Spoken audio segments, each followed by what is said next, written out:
અમારી સોસાયટીમાં આવ્યા બે નવા ક્યુટ મહેમાન. ગુડ મોર્નિંગ અને યાલી મદદ સાથે સ્વાગત છે તમારું બધાનું અમારા એક નવા મિની વ્લોગમાં. તો સવારના વાગી ગયા છે 6:30 ને અહીંયા પણ હેલ્પ પર એનું કામ બી રાબેતા મુજબ કરી રહી છે. તો સવારનું કામકાજ રાબેતા મુજબ ચાલતા જ અહીંયા પર તડકો જોરદાર નીકળી ગયો છે, કેમ કે અહીંયા મોઝામ્બિકમાં અત્યારે તડકાની ખૂબ જ જરૂર છે, કેમ કે વરસાદના કારણે હજી ઘણું જગ્યા એવી છે કે જ્યાં પાણી પણ ખૂબ જ માત્રામાં ભરેલા છે. તો રૂમની સાફ સફાઈ કરાવ્યા બાદ તો અહીંયા તમારો ભાઈ આવી ગયો છે કિચનમાં ચાય બનાવવા માટે. અને હા મિત્રો, તમારામાંથી ઘણા બધા મિત્રોની કોમેન્ટ આવે છે કે તમે લોકો ઇન્ડિયામાં કઈ જગ્યાએથી છો. તો અમે લોકો ઇન્ડિયામાં ગુજરાતની અંદર જામનગરથી છીએ, અને તમે લોકો અમારા વ્લોગ ક્યાંથી જોવો છો તે પણ કોમેન્ટ કરીને જરૂર જણાવજો. ચાય પાણી બનાવ્યા બાદ અહીંયા તો તમારો ભાઈ કરી રહ્યો છે થોડું વોકિંગ, કેમ કે સવારે થોડું ચાલવું અને ખાલી પેટે પાણી પીવું એ પણ સ્વાસ્થ્ય માટે સારું ગણાય છે. ભાઈ પાણી પી લીધા બાદ હવે તમારો ભાઈ જઈ રહ્યો છે ફ્રેશ થવા. તો જ્યાં સુધી હું ફ્રેશ થઈશ ત્યાં સુધી મેડમ બનાવી રાખશે ગરમા ગરમ નાસ્તો. તો મિત્રો, નાસ્તો પાણી કરી લીધા બાદ અહીંયા તો તમારો ભાઈ થઈ ગયો છે બાબલા જેવો મસ્ત રેડી, અને મેડમ પણ અહીંયા થઈ રહ્યા છે કામ પર જવા માટે મસ્ત રેડી. ત્યારબાદ તો હું અને મેડમ અમે લોકો તો બંને રેડી થઈને નીકળી ગયા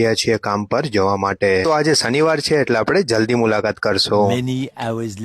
તો મિત્રો, સવારથી બપોરનું કામ ખતમ કર્યા બાદ અમે લોકો તો નીકળી ગયા છીએ પાછા ઘર તરફ, અને આપણે રસ્તામાં પુરાવાનું હતું ગાડીમાં પેટ્રોલ, એટલે આપણે ત્યારબાદ ગાડીમાં પેટ્રોલ પુરાવીને નીકળી ગયા પાછા ઘર તરફ. ત્યારબાદ તો સોસાયટી પહોંચીને અમે લોકો તો પેલા મુલાકાત કરી નાના બે ક્યુટ મહેમાનની, અને આ બંને ક્યુટ મહેમાનનું નામ રાખવાનું હજુ બાકી છે, તો તમે લોકો કોમેન્ટમાં નામ જરૂર સજેસ્ટ કરજો. તો આ હતો આજનો અમારો મિની વ્લોગ. મળશું એક નવા મિની વ્લોગમાં, ત્યાં સુધી બાય બાય.